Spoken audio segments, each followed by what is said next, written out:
Hello and welcome back to Ramya's eatery. അപ്പോൾ ഇന്ന് നമ്മൾ ചെയ്യാൻ പോകുന്നത് നല്ല പഞ്ഞി പോലത്തെ നല്ല വെള്ള നിറത്തിലുള്ള സ്പോഞ്ചി ആയിട്ടുള്ളൊരു വട്ടയപ്പത്തിൻ്റെ റെസിപ്പിയാണ്. ഇതിനകത്ത് 2 സ്പെഷ്യൽ ഇൻഗ്രീഡിയൻറ്റ് ചേർക്കുന്നുണ്ട്. അതുകൊണ്ടിട്ടാണ് ഇത് ഇത്ര നല്ല സ്പോഞ്ചി ആയിട്ടും വൈറ്റ് നിറത്തിലിരിക്കുന്നത് കേട്ടോ. ഇതാ, അപ്പോൾ വൈകിക്കേണ്ട, നമുക്ക് വീഡിയോയിലോട്ടൊന്ന് പോകാം. അതിന് വേണ്ടിയിട്ട് 2 കപ്പ് പച്ചരി ഒരു 2 മണിക്കൂറോളം നന്നായിട്ട് കഴുകിയതിന് ശേഷം കുതിർത്തിട്ട് നന്നായിട്ടൊന്ന് ഊറ്റി മാറ്റി വെച്ചിരിക്കുന്നതാണ്. ഇതിലോട്ട് വേണ്ടത് ചവ്വരിയാണേ. അപ്പോൾ ഇതാണ് ആദ്യത്തെ സ്പെഷ്യൽ ഇൻഗ്രീഡിയൻറ്റ്. ഒരു 1/4 കപ്പ് ചവ്വരി 2 മണിക്കൂർ കുതിർത്തിയിട്ടുണ്ട്. അരി ഇടുന്ന സമയത്ത് തന്നെ ചവ്വരിയും കുതിർത്താനായിട്ട് മാറ്റണം കേട്ടോ. ഇതിപ്പോൾ ഞാൻ മിക്സിയുടെ ജാറിലോട്ട് ഈ അരി ഒന്ന് ചേർത്ത് കൊടുക്കുന്നുണ്ട്. ഇനി ഇതിലോട്ട് നമ്മൾ കുതിർത്തി വെച്ചിട്ടുള്ള ചവ്വരി അത് ചേർക്കുന്നുണ്ട്. ഇതിൻ്റെ കൂടെ 1/2 കപ്പ് വെള്ള അവൽ എടുത്തിട്ടുണ്ട്. നമ്മൾക്ക് 1/2 കപ്പ് വേണമെങ്കിൽ ചോറ് വേണമെങ്കിലും ചേർക്കാം. പക്ഷേ നല്ലൊരു കളർ കിട്ടണമെങ്കിൽ നമ്മൾ അവൽ തന്നെ ചേർക്കണം. ഒരല്പം വെള്ളം ഒഴിച്ചിട്ട് ഒന്ന് കുതിർത്തി വെക്കാം കേട്ടോ. ഒരു 5 മിനിറ്റ് ഇതിവിടെ ഇരിക്കട്ടെ. അതിന് ശേഷമാണ് നമ്മൾ ചെയ്യുന്നത്. അപ്പോൾ നമ്മൾ നേരത്തെ കുതിർത്താനായിട്ട് വെച്ചിട്ടുണ്ടായിരുന്ന അവലാണ്. അപ്പോൾ അതും കൂടി ഞാൻ ഇതിലോട്ട് ചേർത്ത് കൊടുക്കുകയാണ്. 1 കപ്പോളം തേങ്ങ ചിരകിയതാണ്. അപ്പോൾ എടുക്കുമ്പോൾ പ്രത്യേകം ശ്രദ്ധിക്കുക, കറുപ്പൊക്കെ വരാണ്ട് എടുക്കുകയാണെങ്കിൽ കുറച്ചുകൂടി നല്ല കളർ കിട്ടും. അപ്പോൾ അതും കൂടി ഞാൻ ഇതിലോട്ട് ചേർത്ത് കൊടുക്കുന്നുണ്ട് കേട്ടോ. ഇതിപ്പോൾ ഇത്രയും ഞാൻ ചേർത്ത് കൊടുത്തിട്ടുണ്ട്. ഇനി ഇത് ആവശ്യത്തിനുള്ള വെള്ളം ചേർത്തിട്ട് തരിയൊന്നും ഇല്ലാണ്ട് നല്ല നൈസായിട്ട് ഒരുപാട് അങ്ങ് ലൂസായി പോവാണ്ട് അരച്ചെടുത്തിട്ട് കൊണ്ടുവരാം കേട്ടോ. ഇതിപ്പോൾ ഞാൻ എന്താ അരച്ച് എടുത്തുകൊണ്ട് വന്നിട്ടുണ്ട്. അപ്പോൾ നിങ്ങൾ തന്നെ കണ്ടില്ലേ, നല്ല വൈറ്റ് കളറിലാണ് ഇരിക്കുന്നത്. നമ്മൾ അവലൊക്കെ ചേർക്കുന്നതുകൊണ്ടാണ് ഈ ഒരു നിറത്തിലിരിക്കുന്നത്. ഇതുകൊണ്ട് തന്നെ നമ്മുടെ വട്ടയപ്പം നല്ല വൈറ്റ് കളറിൽ കിട്ടും. അപ്പോൾ നമ്മൾ അരച്ച് വെച്ച മാവിൽ നിന്ന് കുറച്ച് ഞാൻ ഒരു 1/4 കപ്പോളം ഞാൻ മാറ്റി വെച്ചിട്ടുണ്ട്. നമുക്ക് കപ്പി കാച്ചാൻ വേണ്ടിയിട്ടാണ്. സെയിം മാവ് തന്നെയാണേ, നമ്മൾ അരച്ചിട്ടുള്ള അതേ മാവ് തന്നെയാണ് ഞാനിപ്പോൾ എടുത്തിട്ടുള്ളത്. അപ്പോൾ ഞാൻ ഒരു പാൻ വെച്ചിട്ടുണ്ട്. അപ്പോൾ ഗ്യാസ് ഒന്നും ഓണാക്കിയിട്ടില്ല. നമുക്ക് ഈ ഒരു മാവ് ഇതിലോട്ട് ഒഴിച്ചു കൊടുക്കാം. ഇനി ഇതിലോട്ട് ഒരു 1.5 കപ്പ് വെള്ളത്തോളം ചേർക്കുന്നുണ്ട്. ഇപ്പോൾ എല്ലാം 250 ml മെഷറിംഗ് കപ്പാണ് ഞാൻ എടുത്തിട്ടുള്ളത്.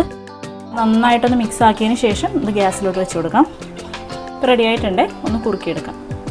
ഇതിപ്പോൾ ഞാൻ ഗ്യാസിലോട്ട് മാറ്റിയിട്ടുണ്ട് കേട്ടോ. ചെറിയ തീയിലിട്ടിട്ട് ഒന്ന് കുറുക്കിയെടുക്കാം.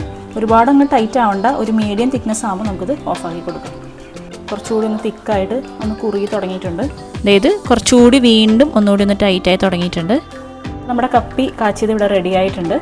അപ്പോൾ നിങ്ങൾ കണ്ടില്ലേ, ഈ ഒരു തിക്നെസ്സിൽ തന്നെ ആക്കിയെടുത്താൽ മതി. കാരണം തണുത്ത് കഴിയുമ്പോൾ ഇത് കുറച്ചുകൂടി ടൈറ്റായി തുടങ്ങും. ഇങ്ങനെ പാത്രത്തിൻ്റെ അടിവശം ഒന്ന് കാണുന്ന ഭാഗമാകുമ്പോൾ ഓഫാക്കാം. അപ്പോൾ തണുക്കുന്ന വരെ വെയിറ്റ് ചെയ്യാം. അതിന് ശേഷമാണ് മാവിലോട്ട് ചേർത്ത് കൊടുക്കുന്നത് കേട്ടോ. ഇതിപ്പോൾ നമ്മൾ ആറാൻ വെച്ചതാണ്. നന്നായിട്ട് തണുത്തിട്ടുണ്ട്. ഇപ്പോൾ കണ്ടോ, നമ്മൾ നേരത്തെ ചെയ്തതിനേക്കാളും കുറച്ചുകൂടി ഒന്ന് കട്ടിയായിട്ടുണ്ട്. അപ്പോൾ ഞാനിത് ഇതിലോട്ടൊന്ന് ചേർത്ത് കൊടുക്കുവാണേ.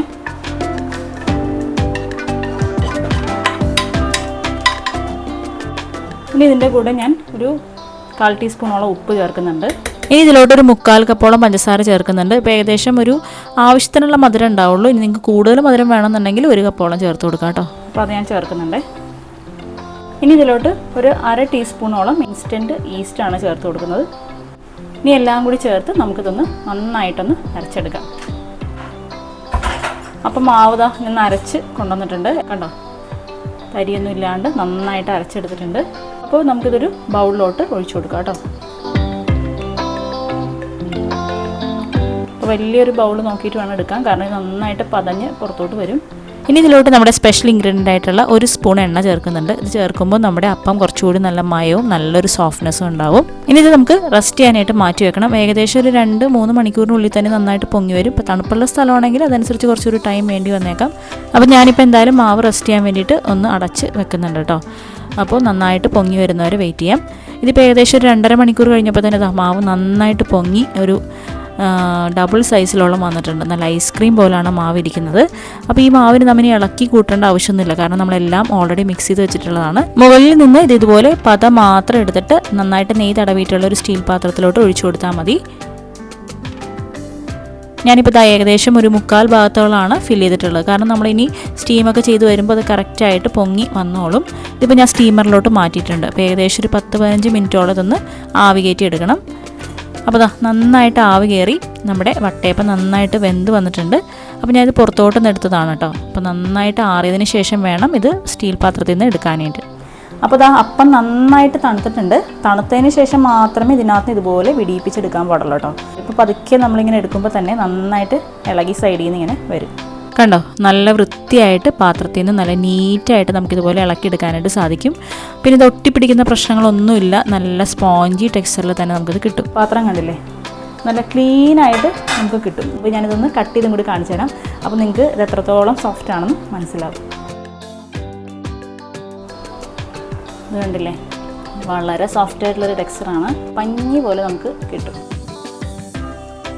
ആ ഒരു ടെക്സ്ചർ നിങ്ങൾ കണ്ടില്ലേ, ഒരു സ്പോഞ്ച് ഇരിക്കുന്ന പോലെയാണ് ഇരിക്കുന്നത്, കണ്ടോ? എല്ലാവരും ഒന്ന് ട്രൈ ചെയ്ത് നോക്കുക, നിങ്ങളുടെ അഭിപ്രായങ്ങൾ അറിയിക്കുക. അടുത്തൊരു വീഡിയോ ആയിട്ട് നമുക്ക് വീണ്ടും കാണാം. അതുവരെ എല്ലാവർക്കും ബൈ.